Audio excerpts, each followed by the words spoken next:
Hey everybody, welcome back. Welcome back to the show. It's Dr. Dwain Woode, and I'm in another fast. That's right. If you joined me last night, you saw you saw how we interrupted it, and we did a show where I came on. An unexpected. It was an unscheduled show. You want to make sure you go ahead and watch that. But here we're continuing our series where we're talking about the science of hunger. If we can deal with hunger, if we can deal with the appetite, then a lot of our lifestyle choices actually get better. And so we've been spending some time talking about the science of hunger. How does the body regulate hunger? In fact, how do we set ourselves up to be successful in the management of our appetite and our hunger? And that's what we've been doing the last several shows as we've been doing the check in.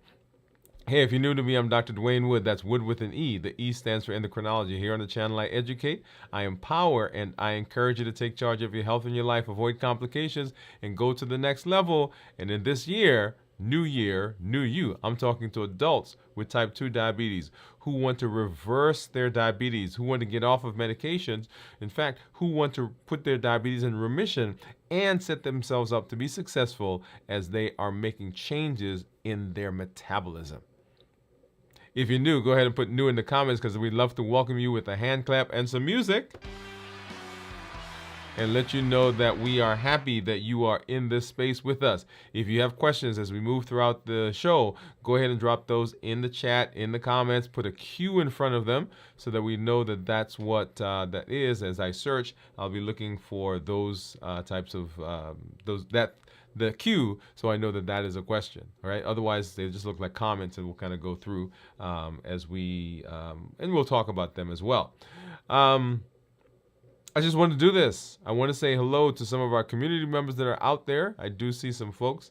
But before I do that, I want to remind you, all right, to make sure you get back and look at, like I said, the special show that we did last night that was on, it was not scheduled.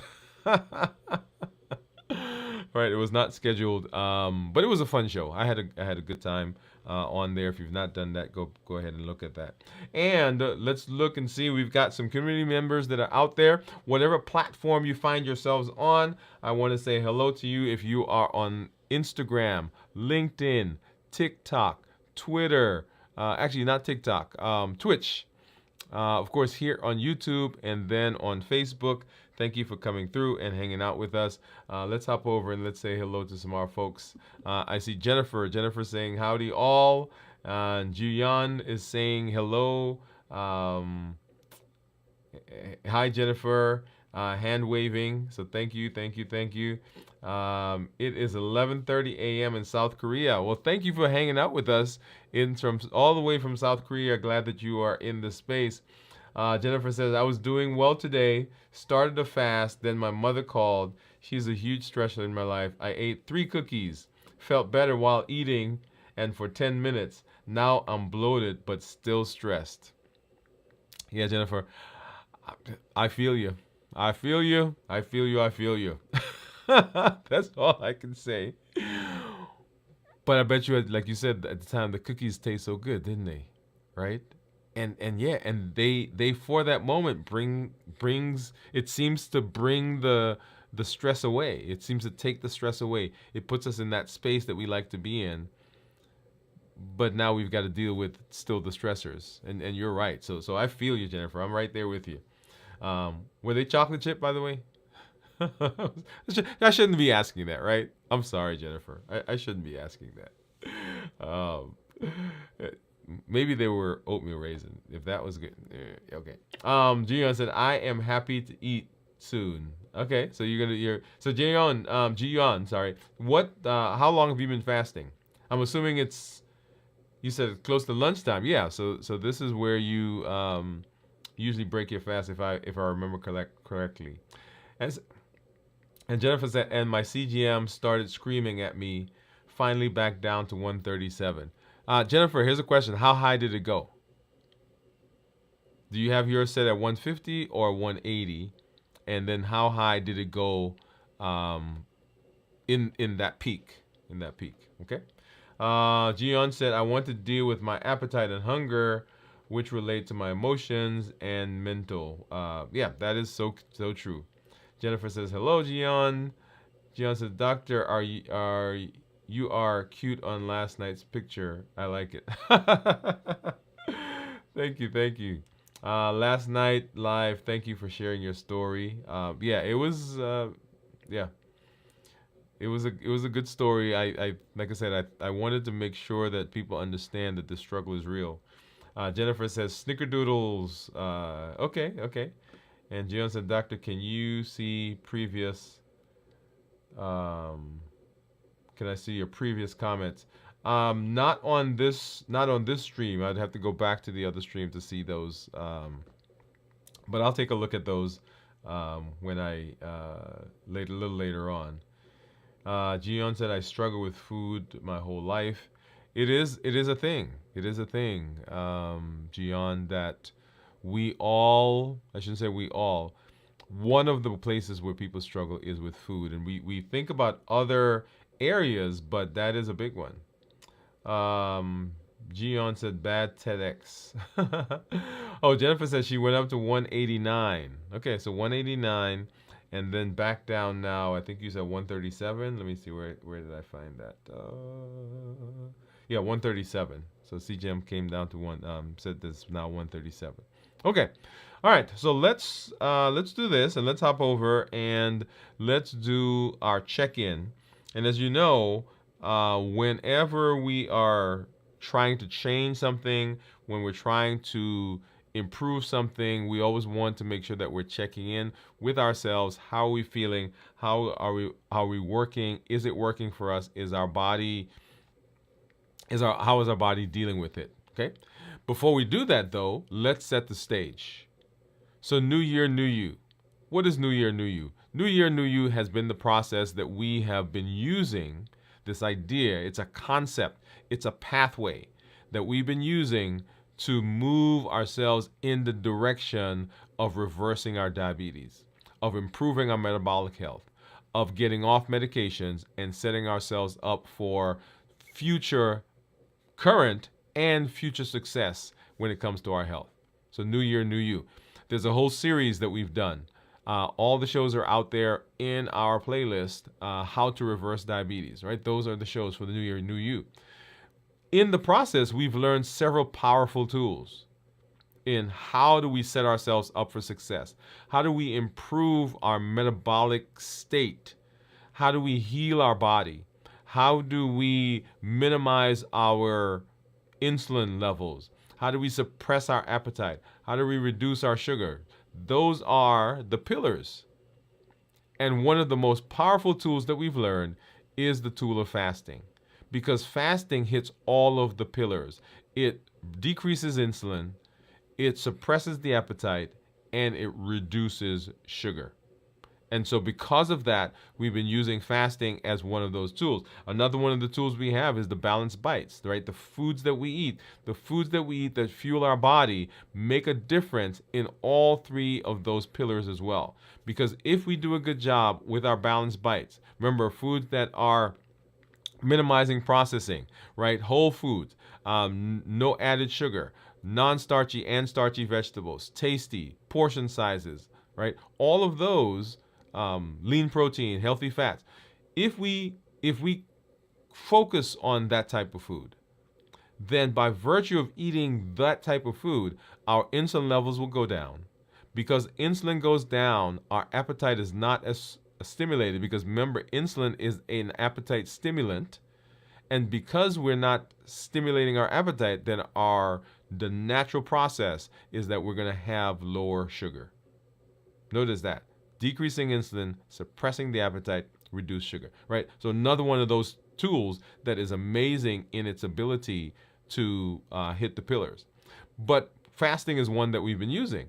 And so every week we do a fast. I do a 72-hour fast, and I come on at roughly 24-hour intervals where we do a check-in, and we do that as we go through so that we can look at the things that are going on in our bodies and so that we can come together as a community and share with each other what's happening. What are some places where we're having successes? Where are some places where we have challenges? Where we can share what are the tools, what are some of the hacks that we're doing. Amazing, right here. Okay, so this is a check-in that we're doing, and one of the first check-ins for this week, actually second check-in because I did one last night, for this week, so that we can say how can we be successful in fasting. Because if we can get the tool to work for us, then we set ourselves up for better success. All right. So if you're joining us first time, that is where we are. If you have been with us, and just as a reminder of where we're going, why are we doing the things that we're doing? And so fasting, the tool, and so how does the tool work? And as we are working to get the tool to work for us and evaluating the tool, we do a check-in. And there are three areas where people will struggle. It is with their physical, mental, and emotional state. These are the three pillars, or these are the three things. Because fasting is not just not eating.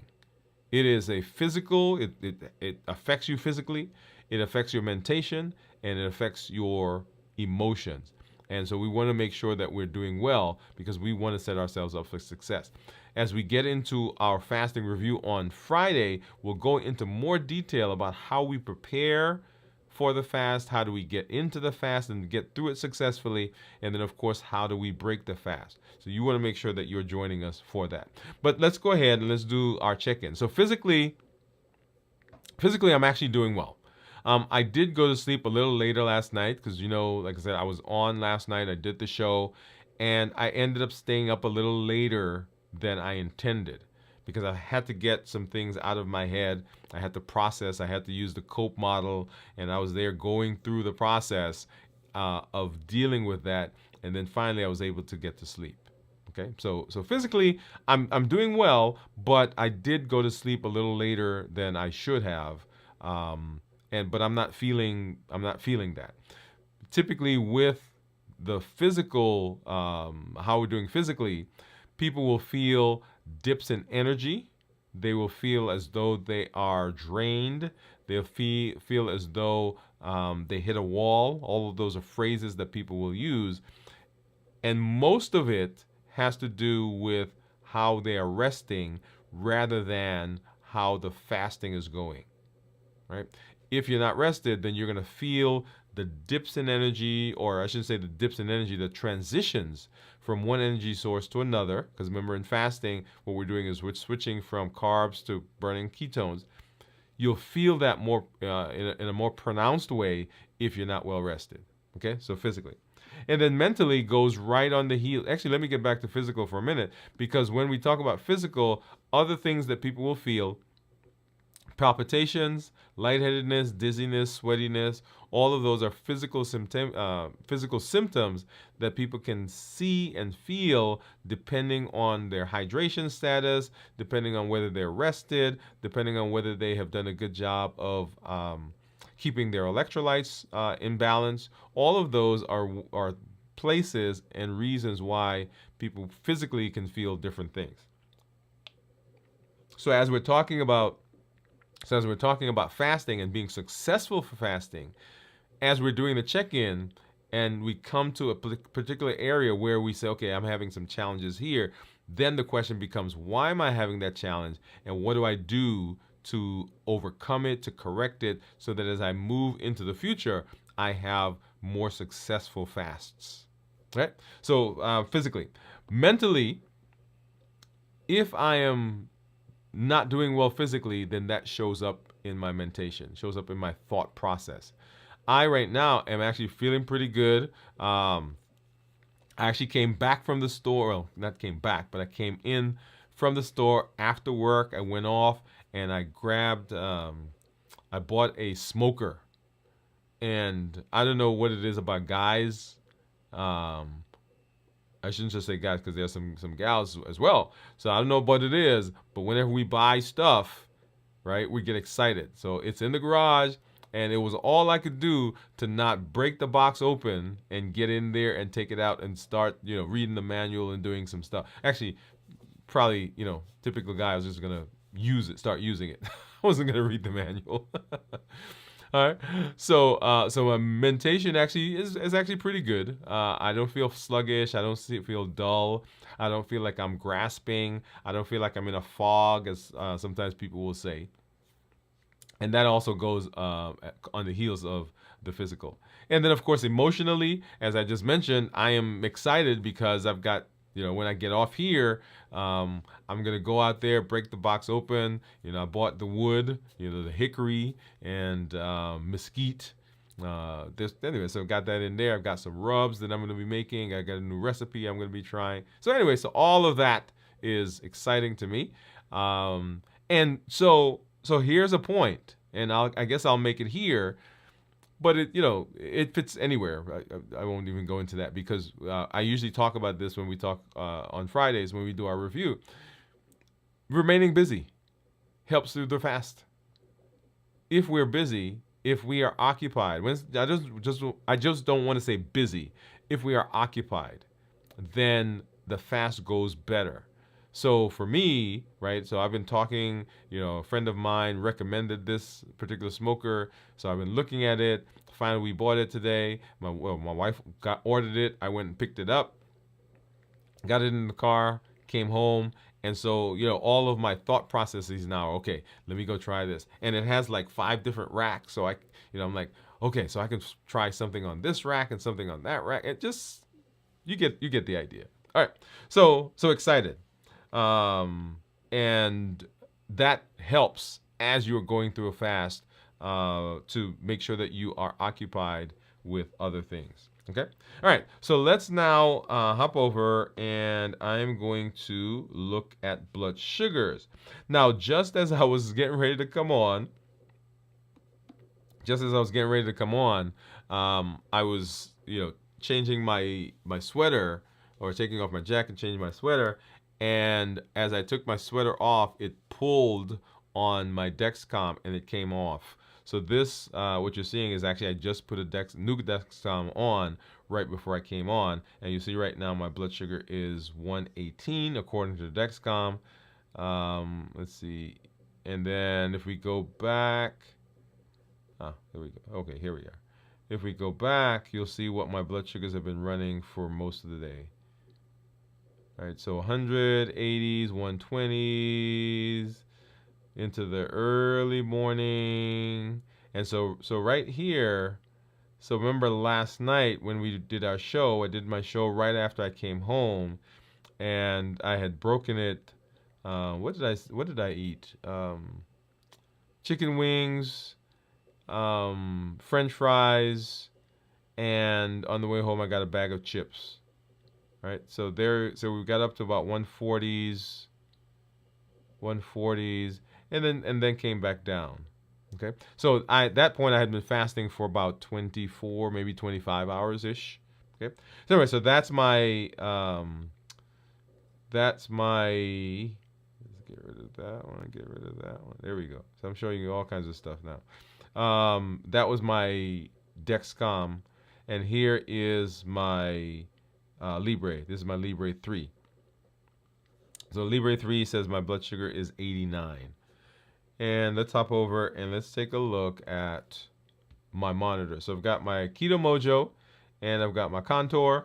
Let's go ahead and grab a strip. Remember, the Keto Mojo gives me both blood sugar and it also gives me ketones. And the Contour, of course, just gives me ketones. Oh, sorry, not ketones, blood sugar. So I'm going to go ahead and open up the ketone strip here. There we go. Get that in. And I'm going to open up the ketone as well because I don't want to have to prick myself again. And I'm going to just leave that hanging out there for a minute. Okay, I can do this one, you can see there. So I'm just leaving that right here. All right, so let's go ahead and get it into my handy dandy container, and let's see what we have. Yeah, there we go. So these are the Lancets that I've become kind of partial to. right? So these are just twist off. You twist the top off, and let's come back here. Twist the top off, and there is. All right, so there's a little needle. You can probably see that right about there. Okay. All right, so let's go ahead and I started pricking my finger there. Oh, so this. Ooh, that hurts. Hopefully that gives me a good. Okay, that's good enough. All right. So let's get that started. Let's hop over here. Okay. So we'll see what those. So 123 for the Keto Mojo. Let's see what this guy says. The contour says that I'm 100, and you'll see on the screen my Libre says 89. And then now let's go ahead and grab this strip out. This is my ketone strip, and we'll go ahead and get that started. So if you think you know what my ketones are, go ahead and give me a guess. All right, go ahead and give me a guess. And now I'm fasting 24 and a half hours. 24 and a half hours. Okay, so hopefully you guys didn't see that yet. Okay, so drop that in the comments if you think you know what it is. All right, so we'll come back and we'll take a look at that, see where we are here in just a little bit. But let's go ahead and let's hop into our conversation. Just before that, let me get back over and let's see what we have in our comments. Gion said bad TEDx. So Gion, put that again for me. I'm not sure I understand about the TEDx. Bad TEDx. He said he's supposed to help you. Protein is first or fat is first, you think? So tonight we're going to be talking about protein. Last week we were talking about ketones, and we'll kind of review that in a minute. Gion said, how about fruits? Well, fruits fall right into carbohydrates. Doctor, 72-hour fast every day. So no, I do a 72-hour fast once a week. Steve says, hello, team. Hello, Steve. Steve said, Dr. Woode, Beth made her creme brulee tonight. Steve, do you have some for me? Do you have some for me? Okay, I'm gonna write down your address and I'm popping by. Steve said, use cashews instead of fruits. Okay. Jennifer said, oh, Steve, sounds yummy. It is yummy, and Steve is guessing at 0.7. I like that. Okay. All right. So let's hop in and let's have our conversation. So we've been talking, like I said, the science of food, the science of hunger. How does the body regulate appetite and so forth? And so over the last several weeks, this is what we've been talking about. As I mentioned, we're going to do this for the next couple of weeks. So we've got two episodes in the series this week. Then we'll do our check-in on Friday, and then with our review, and then we'll do a couple episodes the following week. So hunger is one of those things. And if you've been following along, you know that we've been exploring how our bodies regulate hunger, how it regulates satiety. Tonight, we're diving deeper. We're getting a little deeper into one of the essential macronutrients, which is protein. So proteins, fat, and carbs, those are the three macronutrients. And we have done conversations where we talked about carbs, of course, and then protein we're going to talk about tonight as it relates to hunger and satiety, and then we'll come back and we'll do fats. So in this episode, we're discussing the role of in the previous episode we discussed the role of ketones and how they help to suppress appetite, suppress hunger. Tonight we'll turn to protein and how they help to control appetite and maintain satiety.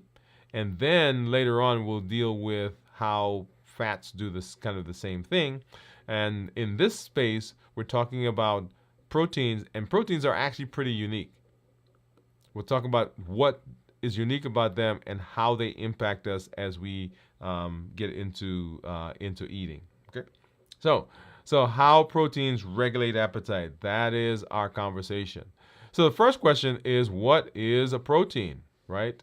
So protein is one of the three macronutrients, right? It's one of the three macronutrients that we have, um, that the body uses for energy and for proper function. So three of them: fats, carbs, and protein. And unlike carbs and fats, protein serves as a building block, right? So fats and carbs typically are used as the energy sources. Protein typically is used as a building block within the body. It's used to build tissues. It's used to construct hormones. It's used to make enzymes. And remember, enzymes are those things in the body that really catalyze and do a lot of the work in the system. So proteins are those building blocks that the body takes in, and it begins to use them for all these different areas. So enzymes, building tissue, repairing tissue. In fact, when autophagy, which is one of those cellular cleanup processes, when autophagy begins, autophagy, one of the things it does is it recycles proteins, right? And those proteins are used to correct, build, and so forth, and enhance other parts of the body. So while protein is often associated with muscle, right? We talk about protein in terms of muscle building. That is, people say, hey, I don't want to fast because if I fast or if I am not careful, then I will lose muscle mass. So while proteins are associated with building muscle and maintaining muscle, it has a lot of other functions in the body, right? The impact on the metabolism and hormonal balance and on other things that are going on is very crucial. And in this case, we're talking about hunger cues, right? Hunger cues and how proteins are helping to regulate that. So that's what a protein is. So let's talk about protein as it relates to the hunger hormone. So remember, ghrelin is often called the hunger hormone. It's that signal that goes to the brain that says that I'm hungry. So when my stomach is empty, and ghrelin is made in the stomach, when my stomach is empty, I don't have that stretch, right? Because stretched stomachs decrease ghrelin. So if my stomach is not stretched because I have processed all the food, I've broken it down, I've absorbed it, then ghrelin's signal goes up. So the amount of ghrelin the body goes up, and then that goes to the brain. Remember, the hypothalamus, and it says to the hypothalamus, I'm hungry. Yes? So that's the signal.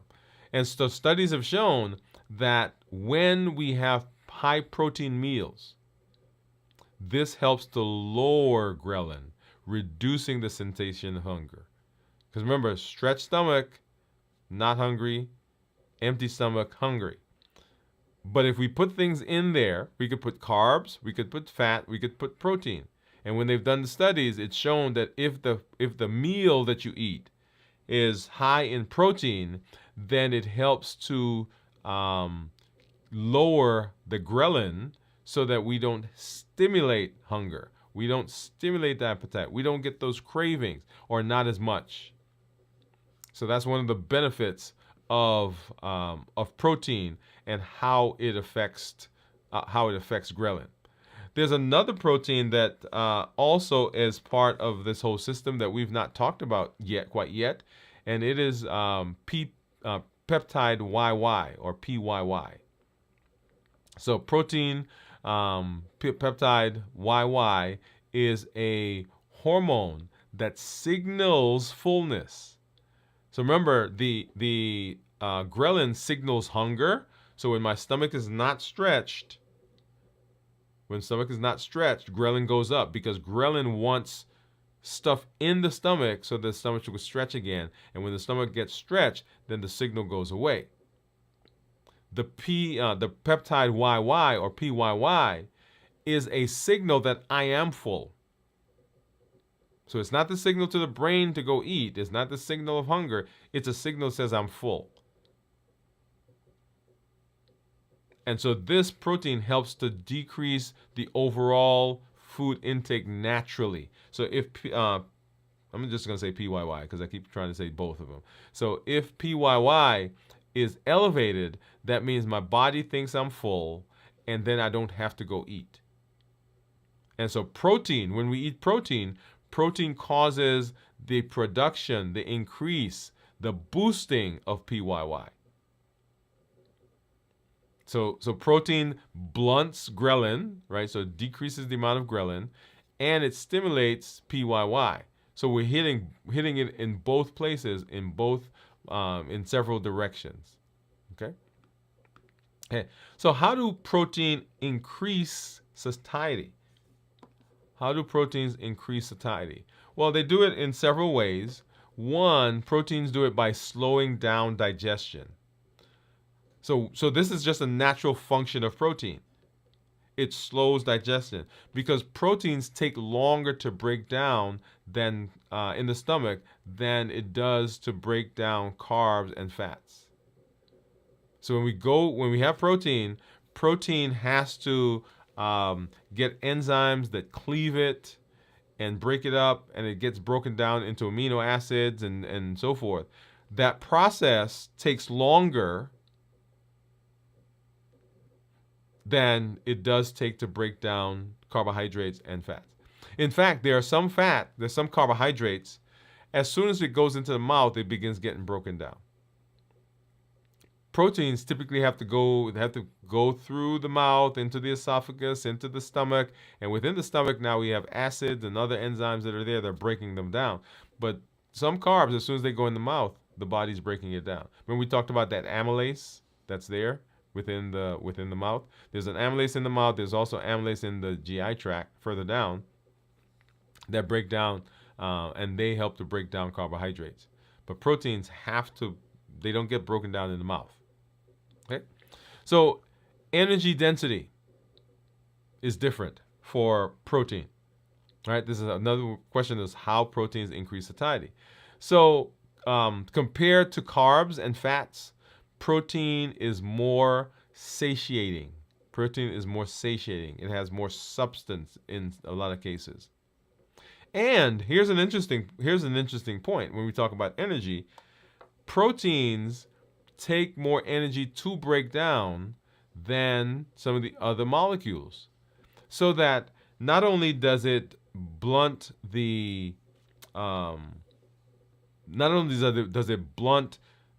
absorption of carbohydrates, not only does it help us feel more satiated, but the process of breaking proteins down to its component parts requires energy.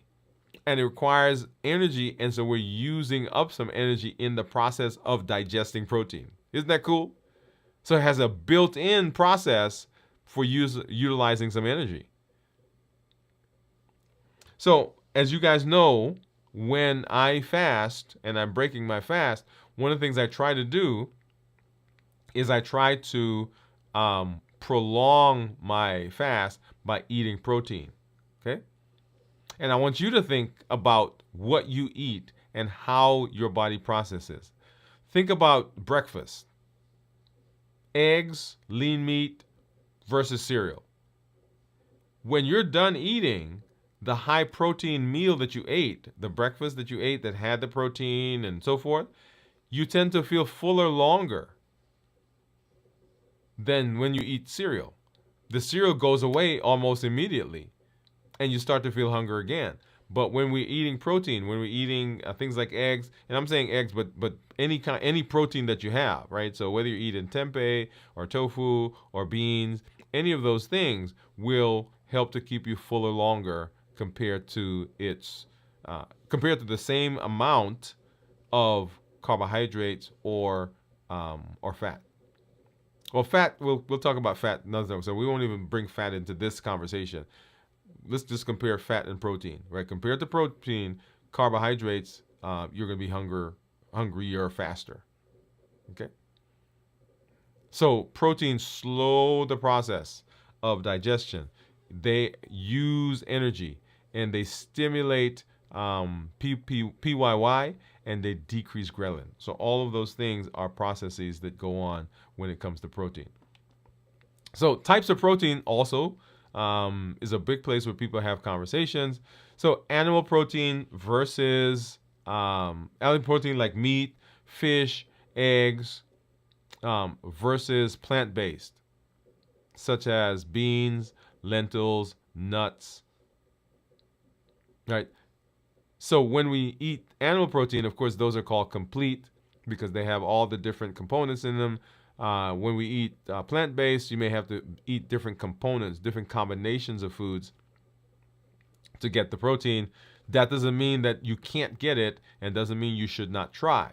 So if you're out there and you say, well, I'm interested in trying being vegetarian or vegan, I'm worried about getting enough protein, you do not have to worry about that. If you do a good job of the foods that you're eating a good combination, then you will get all the protein that you need. So what are some practical tips? For protein intake?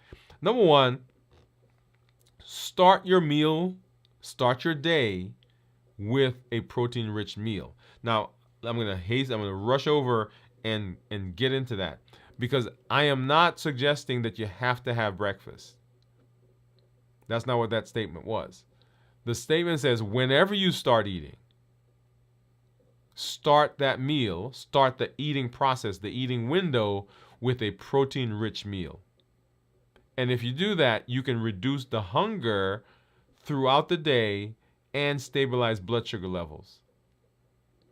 All right, so if you're doing a 16-8, if you're doing a 72-hour, if you're doing one meal a day, whatever the process is that you're using, even if you're not fasting, in fact, if you're doing just a regular non-fasting, I'm just eating my food, I'm eating breakfast, lunch, and supper, try to start the day, that first meal, with a protein-rich combination of foods, because that's going to help keep you satiated longer throughout the day, and is going to reduce the hunger throughout the day. It's going to help stabilize the blood sugar. Now, an interesting point about blood sugar, right? And we're not talking about sugar here necessarily, but remember that anytime the sugar fluctuates, then that can potentially stimulate the appetite, because the body sees that as needing energy, and so it thinks, I've got to get you to eat so that I could stop the fluctuation. So the other thing that eating protein does is it does not make the fluctuations. Well, depending on the protein you eat, right? So we don't have as wide a fluctuation. Let me say it that way. Because there are some things that you eat, particularly if you're trying to do plant-based, right? You're going to have protein combined with carbohydrates. And so you will have some carbohydrates in there, and so you may have more fluctuations. But I wanted to make that point that starting the day doesn't mean you have to have breakfast, but whatever you're doing, make sure that you're starting with protein-rich meals. And then you want to aim for roughly 20 to 30 grams of protein with the meals, per meal. All right, and there's a way to calculate protein. We will actually do more of that as we get into our upcoming season on how do we look at protein and how much protein and those types of things. But you want to aim for about 20 to 30 grams of protein per meal. This amount should effectively trigger the release of the satiety hormones. So if you do that, and then this is on my list that there's a show that we're gonna do on snacking, right? Avoid snacks. There is no reason, there's no physiologic reason why we need to snack. Most of us get all of our extra. Let me back up. So the average person eats between 1,800 to 2,000 calories, right? That's where it is. Actually, let's even extend it a little bit more. 1,700 to 2,000 calories. 1,700 to 2,000 calories. That's what the average person eats per day. And if you look at what they're eating, when they're eating, a big chunk of that, a big component of that food that they're eating is actually eaten during snacks. Okay, so that's the food. That's what the planned food. Now, here's the thing. So aside from that, all the extra calories above that most people eat comes from snacking.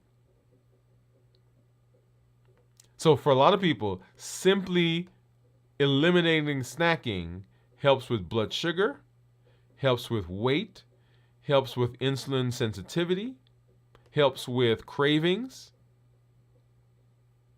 helps with appetite stimulation, helps with high blood pressure, helps with high cholesterol, helps with metabolic syndrome, simply by not snacking. So in a lot of the things that we talk about, and I am very cognizant, very, very, very, that there is not a physiologic reason for snacking, but there certainly is a huge psychologic reason for snacking. Right up here.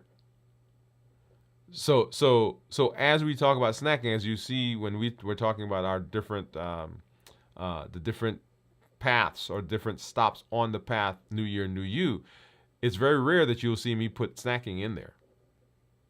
That is not to say that I don't have opinions on what to eat during snacking, but I don't put it in because it's not something that we need to do. And balanced bites anyway, right? So balanced bites, even in our snacking, balanced bites to fuel our body. That's what we want to. That's what we want to do. Okay, so so that is the tips on protein, right? So take it in. So start the day with protein rich. Aim for 20 to 30 grams of protein per meal, and then avoid snacking. Practical tips. So as I started to say earlier, when I break my fast, right? I've been trying to incorporate more protein into my own fasting routine. So, and we've gone back and forth and started doing lots of different things. I think I am zeroing in on something that's going to be not, I don't want to say that's going to be what I do forever, but a process that's working, right? So the broth, and I had gotten away from broth when I broke my fast, but the broth is very good, right? And eating some protein at that time, very good as well. So I've incorporated more protein into my routine, and that has caused a noticeable change in my energy level and in my hunger or appetite, right? My psychological hunger. And so during my eating window, I prioritize protein. In fact, it's not uncommon to see me eating simple protein, or not just say simple, not simple protein, but just eating protein alone, right? So in the office, they sometimes would laugh at me because I'll order whatever it is that everybody's ordering, but like for instance, in one of our cases, when they looked at my order, it says only protein. So I think it was like a burrito bowl. And I was like, okay, I just want the protein. Don't give me any of the carbs. Or when we get, I don't know, when we get salad from a certain place, or one of those pasta salads or whatever it is, then I will order and I'm saying, give me the protein. And I'm eating the protein and I'm going and I'm getting more protein, right? Because if you're going to eat protein, I don't want you to feel hungry. And when I say feel hungry, I don't mean the hungry that we've just become accustomed to not feeling. That is empty stomach. I'm talking about true hunger. So I don't want you to feel that. Because if you do, then your ability to control what you eat is going to be minimized. Because when you're hungry, you're just grabbing stuff, right? You know how it is. You're just grabbing things around because I'm starving, I'm hungry. So if we can do a good job of keeping you satiated, then you can make choices about what you're going to eat. So if you're going to eat protein, if you normally eat, a piece of chicken and you eat, a mountain of pasta. I should say a mountain, some pasta, and you eat some beans and a roll, and you drink some unsweetened tea, right? So that meal. Then if you're cutting out the carbs, you can't just cut out the carbs without adding something to substitute for it, because depending on your metabolism and how much you need, you're gonna be hungry. And I'm talking your real hunger, which we don't want. So I tell people, I want you, if you're gonna take some carbs away, you gotta put some protein back in. So instead of having one piece of chicken, maybe you're gonna have two pieces of chicken. Maybe have two pieces of fish. Maybe you have a piece of fish and a piece of chicken, right? Maybe you have more tofu or tempeh or whatever it is, whatever your protein is, you're gonna add more to it, so that we are not just removing, but we're setting ourselves up for success. So prioritizing taking in the protein, very, very important as you are moving and trying to be healthy. Okay, so how protein increases our satiety. Protein is a powerful tool in your hunger toolbox. It's a huge one, huge one. By understanding its effect, you can better control cravings, maintain satiety, and improve your overall metabolic health. Because remember, protein, hunger, and appetite are the places where we find that we have the biggest struggles, and it's the place that most people will find that they fail in, they don't succeed in their health process, right? So the science of hunger is what we're talking about. And so we're coming back, right? We're continuing the series. This is the third episode in our series that we've done so far. Our next episode, which will be tomorrow, we'll be talking about fat's role in satiety and fullness. Fat's role in satiety and fullness. And then we'll do our review on Friday, and then we'll come back again to continue the series. So glad that you're here. Glad that you are hanging out with us as we move through the series. All right, so let's hop over now and let's see what we've got. We've got some comments. So Steve says, and this is the creme brulee. He's gonna have his wife make some for our next visit. So wow, Gion says, wow. Steve says she makes your yogurt bites with fruit and or nuts. That is great too. I will display some on our next Zoom meeting. So definitely. In fact, thank you for mentioning that Zoom, Steve. Let me go ahead and pop this in right now. So if you've not already done so, go ahead and sign up for the Zoom. And let's see, the Zoom. Our community meetup will be, it's actually going to be next week, next Thursday, because the following week is going to be right around Thanksgiving.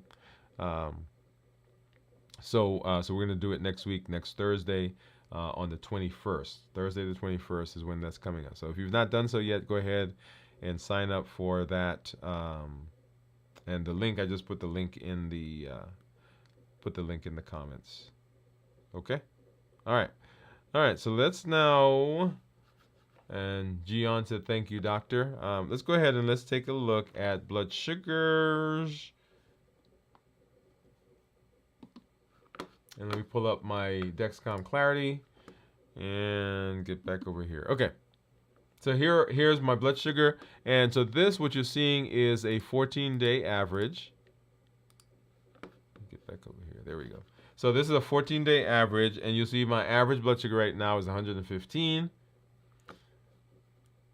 I'm in target 98% of the time. Target being anywhere from 70 to 180. And you guys know that I've changed on my actual monitor on the app. I've changed my range from 70 to 180 to 70 to 150 because I want to know earlier if my blood sugar is getting up that high. Okay. And based on the last 2 weeks, 14 days, if I were to get a glucose an A1C, my A1C would approximate a 6.1. So a point that I want to make here, and I had this conversation this today in the office, is that the glucose management indicator is not an A1C. It is a calculated number that is supposed to approximate the A1C, and usually it should be very close, but it's not an A1C, so it can be off. I had someone today who, according to their monitor, according to their continuous monitor, their glucose management indicator, I think, was 7.9, and when we got their A1C, it was 9.2. Right? And so the question they had was, well, I've been watching this thing, and I thought this thing was going to be more closely aligned with what my A1C is. Remember, it's a calculation, and the continuous monitors give you a number every 5 minutes. Right? So in between your A1C, when we get blood, it's not just taken every 5 minutes, it's taken 24 hours a day, every day for the last 90 days. That's what that represents. Whereas with the monitor, you're getting, is that 280 something, I think?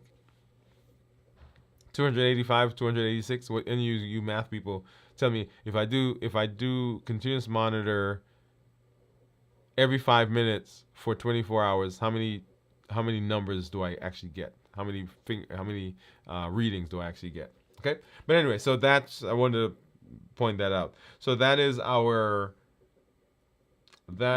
the glucose management indicator. If I change to look at this for a 90-day period, we'll see what my average blood sugar is 131 with a range in target range of 89%, target being anywhere from 70 to 180, and my glucose management indicator being 6.4. Okay, so what that tells me, and this is how I interpret that for a lot of people when they come to the office, that says to me that the last 2 weeks have been better blood sugars than the last 90 days. Right, so the last 14 days have been better blood sugars than previously. So 6.4 gives me an average, blood sugar of 130 something, and a 6.1 giving me blood sugars in the 1 teens. So that's how I interpret that as I'm looking at people's blood sugars and looking at their monitor. All right. So now if I take a look and go and actually look at the daily graphs, we'll see what those are, and let's go ahead, and what I want to do is I want to take a look right here. So here was when, right before our show on Monday, Dwain Woode MD Live. Right? Notice we went up here and we started fasting, and we fasted up until right about here, which is when the whole thing at FedEx happened, and so I broke the fast and I ate, and notice the blood sugar went up to about 150, I think, 148, and then I started fasting again, and so here we are in the 90s, so 26 hours of fasting, and here we are. Okay, so let's go ahead and let's take a look at so that's my graph. That's where my graphs are, and what I love about this, and looking back, right, I want you to notice the last, let's see, I think, can I show more graphs on this? I think I'm stuck to showing 4 at a time. But so look at the blood sugars, and these blood sugars have been in the 1 teens, here up to 150, here I think I got up to 170 something, right here 150, here on Sunday got up to maybe 140s, 150s. Right, going back here, I think the highest was 160 there, 160, 170. All right, and so one of the reasons I love having the continuous monitor is that I can make near real-time decisions, right? Because I'm getting a number every 5 minutes. And so I can regulate what I do, how I do it, how I eat, what I eat based on this number. And so if my blood sugars are going up and I don't like it, and I can make a change. So when I talk to people, one of the things that we sometimes the system has not quite conveyed is that you do not have to always treat a blood sugar the same way. Now, I've been on medication and I've used medication to treat the blood sugar. I have been off medication like I am now, and I use water. I go walking. I decide I'm not eating. All of those are valid ways to treat a blood sugar. And there is nothing wrong in deciding, you know what? My blood sugar this morning was high because I ate cereal. And now it's 160s, 170s. And I am not going to eat lunch until the blood sugar comes down to a range where I'm comfortable. Or I'm going to skip lunch altogether and I'm going to eat supper. There is absolutely nothing wrong with that. Now, you need to make sure that, in terms of medications that you're on and things you've got to do, that you've checked with your healthcare provider. But everything being equal, there is no reason why you can't treat a high blood sugar with not eating. Remember that. Okay, so now let's go ahead and let's take a look at what my Dexcom Clarity, not Clarity, but my Keto Mojo says that my ketones are. And I think Steve guessed, he said he thinks it's going to be 0.7. Let's get rid of that one. Let's go over here. Let's do this one. All right. And so let's go ahead and turn this on. And then we're going to sync.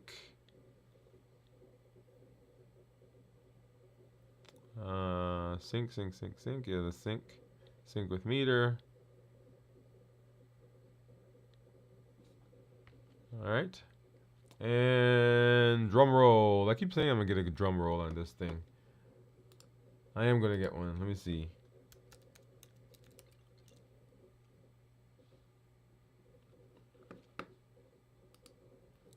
And it's syncing. Huh. Why is it taking a long time? I'm not sure why, but there it is.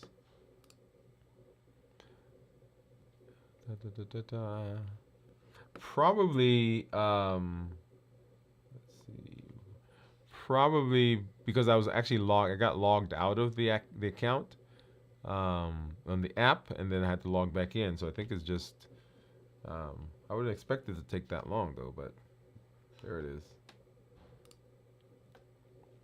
All right, so 96%. We should be coming up here in just a minute. Oh, I don't want to do that. All right, so 0.6 I think is what Steve said. Success.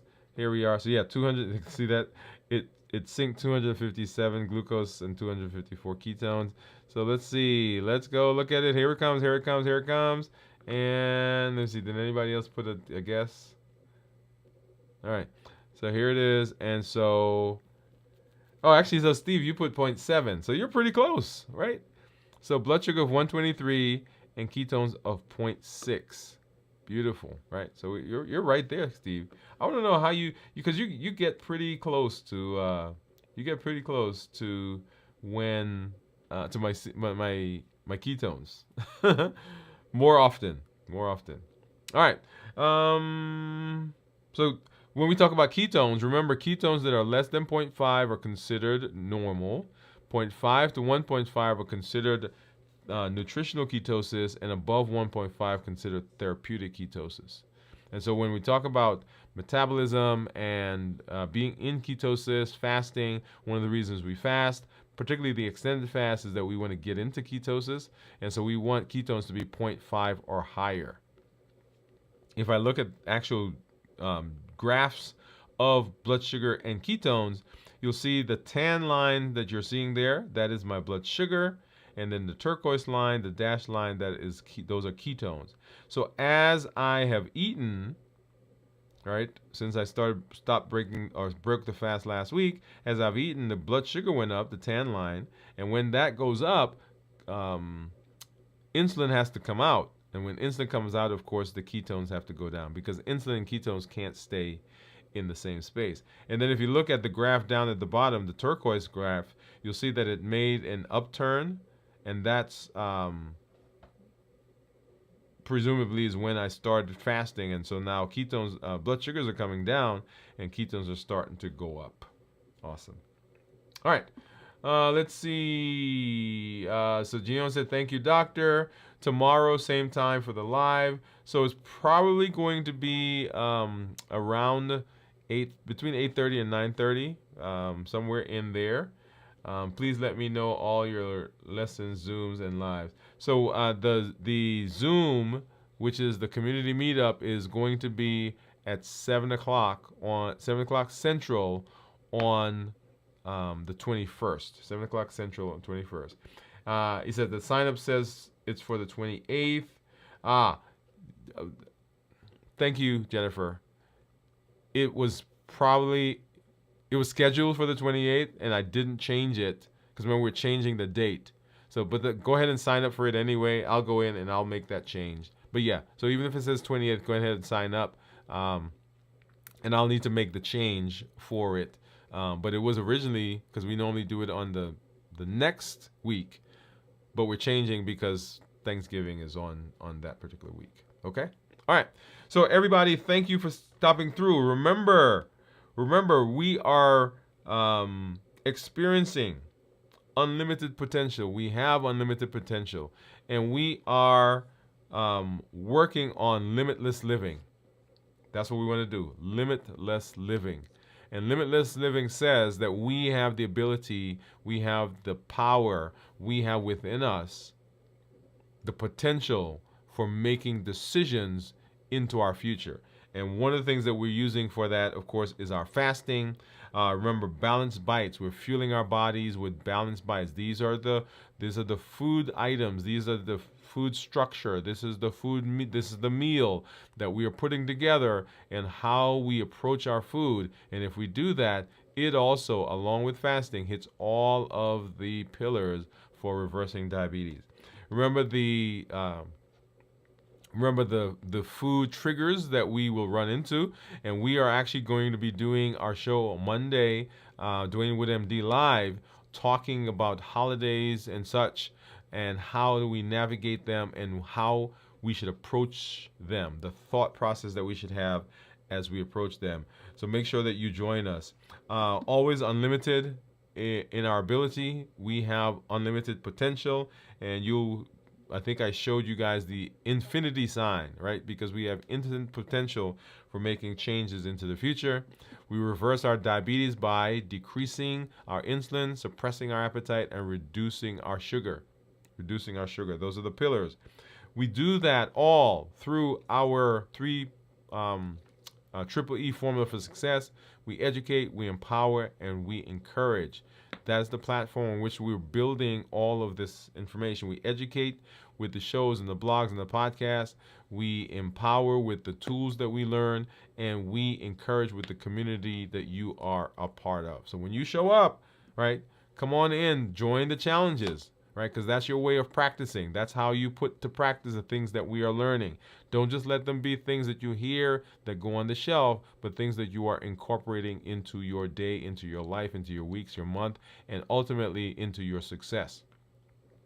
Also, when you come, share your story. Let us know where you are, challenges that you're having, successes that you're having, so that we as a community can grow, so that we can encourage each other, come alongside, give suggestions, help us as we are having difficulty sometimes in different areas, and celebrate when we are having those successes. And then, of course, share it with someone. Let somebody know that there is a space where they can be metabolically healthy. That is amazing. You can be the voice in your family, in your community, in your church, at your doctor's office, wherever you find yourself. You can be a voice that says, hey, there's a place where we can go, where we get educated, we get empowered, and we get encouraged. And that's it right here on Dwain Woode, MD. We'll check in again tomorrow, and then we'll check in on Friday. Of course, Saturday at 9 p.m. Central, we have the videos from the vault. And then Sunday morning at 6 a.m. Central, we have This Week in Review. And then, of course, we're right back here next Monday at 7 p.m. Central for Dwain Woode, MD Live, as we talk about, hey, how do we get through these holidays? I'm always glad to be here with you. Thank you for joining me. Thank you for hanging out and sharing and being a part of this great, amazing community. This is Dr. Dwain Woode. That's Wood with an E. The E stands for endocrinology. Here on the channel, I educate, I empower, and I encourage you to take charge of your health and your life, avoid complications, and go to the next level. And in this year, new you. Good night, everybody. We'll see you at our next show.